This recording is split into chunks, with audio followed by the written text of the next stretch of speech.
Welcome to Confessions by Banana Ketchup.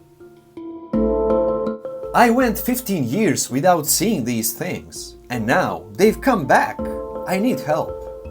This isn't my first post, but I decided to make a new account so that my history wouldn't be subject to mockery and attacking me for this. I've suffered with severe depression for decades now. I'm in my mid-30s, and from the age of 16, my depression and anxiety became so bad, it became apparent I needed counseling and psychiatric evaluation. I was depressed as a child and suffered anxiety towards everything. It only got worse as I got older, and more was expected of me, all of which I seemed to fail at. I sank lower and lower. Every failed test, every mess up, everything just sent me further into a spiral. I stopped being able to sleep at night and would end up dozing off in classes, which only created a cycle of worsening problems. My family, what there was of it, was abusive in multiple ways and had been my entire life. When I was 16, I started to have audible hallucinations and eventually visual ones. I remember one therapist telling me that these were both forms of depression and anxiety. One came from depression and the other from anxiety. I remember being told that incoherent audible hallucinations were different from coherent audible words that spoke to me. The same went for the visual. Shadows and movement and lights were different than fully formed figures. But as the time progressed, so did the hallucinations. By the time I was 18, I was surrounded by creatures that came in varying shapes, sizes, and types. I could see them, eventually clear as day, just standing in the middle of a room or off in a corner. They were hideous, grotesque beings that are difficult to put into words. One of my therapists asked me to try and draw what I saw, but I wasn't very good at drawing. I put work into learning to draw and could at least create vague impressions of what they looked like. By this point, my depression and anxiety were at such a low point, I felt like I existed outside of myself. Like I was watching my life go by from the third person, and I'd lost all control of my own existence. I would see these things daily, often multiple times a day, several dozen of them, all the same, like a collection of horrific creatures my brain had manufactured. Some of them could speak, some just made sounds, some were silent, some only ever existed in some place, while a select couple, one in particular I called the woman, which is by far most frightening, would follow me. She would always be walking somewhere. I would catch her moving around on the porch, the front yard, in the grocery store. She went where I went and would appear at random times. In general, they seemed fairly benevolent, but they, at least most of them, also seemed to acknowledge my presence. Some even greeting me or motioning towards me when I'd enter a room or turn a corner to see one. I got used to them. I got used to hearing voices. I was medicated heavily, but it didn't stop. I turned to hard drugs, and it would temporarily dismiss them, but they would always come back. After several years, they started to fade. I'd see them less and less, and eventually, as my life started to get better, I felt more like I was back inside myself, and they disappeared completely. But this year has taken everything out of me. From my wife attempting to take her own life, to losing friends forever, to the politics, to finding out I may have a mental disability caused by a head injury that went untreated as a child. The past several weeks, they've come back. The woman has come back. She was the first I saw while smoking on my porch at night. And now, the whole host of them is slowly returning. And while I always thought these apparitions were the manifestation of my mind slowly breaking, well, I never thought that. You see, while trying to study how to draw these monsters for my therapist, I stumbled across an artist named Alex Pardey. And to my shock and horror, Alex Pardey has drawn some of these things that I've seen, to the letter, identically. I've tried contacting him. I wanted to know where his inspiration came from. Did he see the same things I did? How was he drawing things in my head? I never managed to make contact with him. This made me question how crazy I really was. This will make me sound even crazier, but part of me wondered if when I sank so low, when I hit rock bottom and I just seemed to be watching my life go by without any control, if I was somehow peering into somewhere else and seeing things that actually existed in some other place. I know that sounds like loony business, but I couldn't shake the feeling. Now that they've returned, however, that thought has only grown stronger. I've actually seen people interact with them.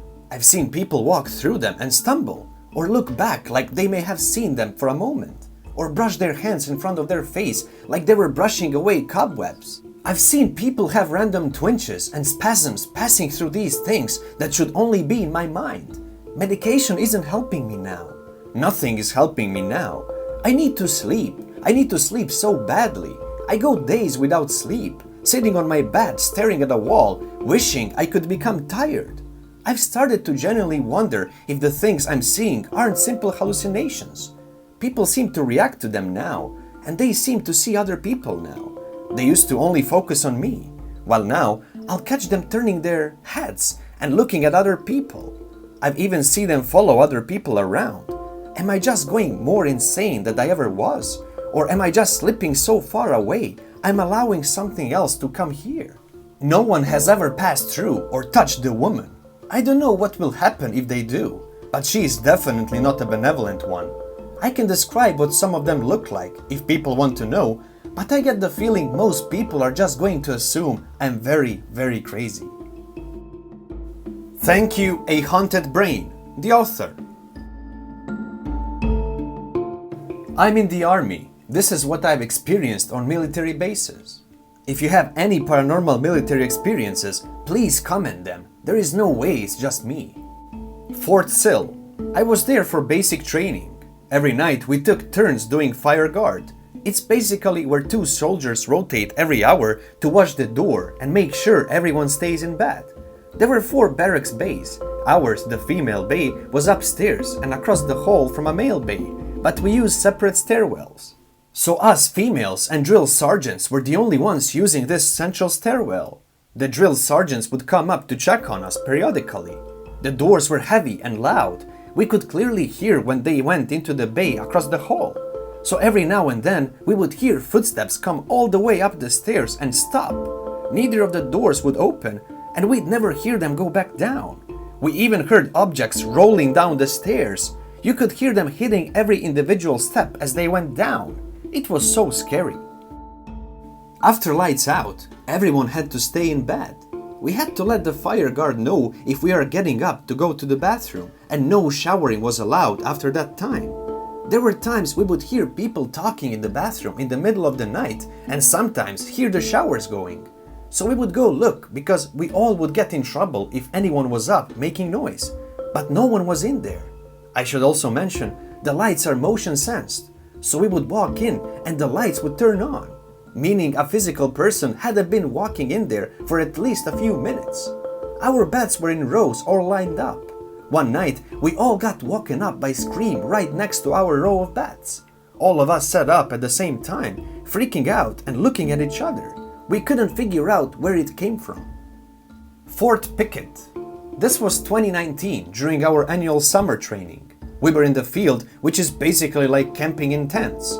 There was a large open field where the medical tent was, and then our personal tents were back in the tree line. There were a few nights where people were woken up by something shaking their tents, whispering their names, or vivid nightmares. Some even saw figures standing outside their tents. Some people had dreams where they woke up only to be in another dream. I was with another sergeant in a 2-person tent far off to the edge of the group. One night, I heard footsteps all around our tent, almost circling it, as if a whole platoon was walking past us, slowly. But our medical area was so far away from all of the other training areas, and as far as I knew, no one was out training at 2 a.m. that day. Not paranormal, but the entire place was infested with spiders. When we first got there, we went into the woods to set up our sleeping tents. Within 5 minutes, there were 6 spiders crawling on my pant legs. Definitely not my favorite annual training. Fort Indiantown Gap. My ex used to tell me while he was sleeping that he saw a man or figure standing next to the bed or in the corner of the room. He often saw a man with a mustache. I don't know who it could have been, but anyway. Fast forward to another annual training. We had some free time one day and most of us decided to go back and take naps in the barracks. The girl in the bunk next to me was asleep for about an hour when she woke up and asked me if she had been screaming. I said no, you didn't say anything the whole time, you were just sleeping. She said she just had sleep paralysis and thought she was awake. In her awake dream, She was in the same barracks with all of us, but we were all staring at her. But the thing that got me, she said there was a man with a mustache standing next to my bunk. He was bent over and was the only person looking at me instead of her. She's a complete skeptic, and I had never told her about what my ex saw too. Thank you, Jamie Lynn 96, the author.